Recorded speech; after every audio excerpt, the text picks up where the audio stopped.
Magandang umaga mga kaatake.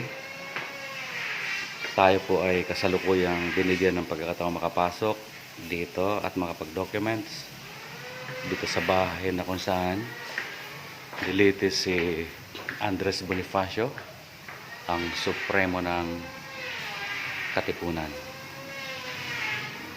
Okay.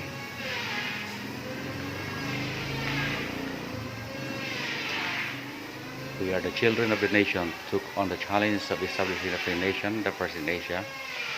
There was a man named Andres Bonifacio who inspired them to do so for the sake of future generation.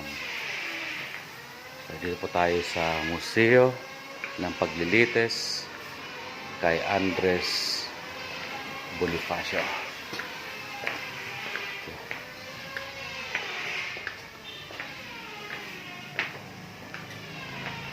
Ito po ay napakahalaga ng documentation na to.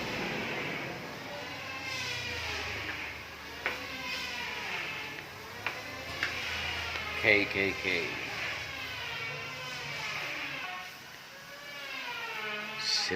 Si May Pag-asa at Lakambini.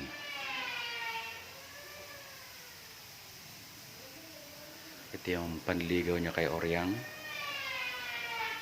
Kita si Ladislao Diwa at si Teodoro Plata.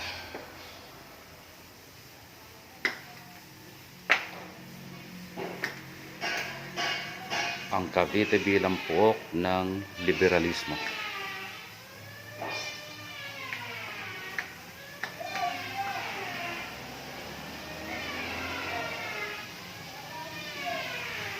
So ngayon, aakyat tayo sa taas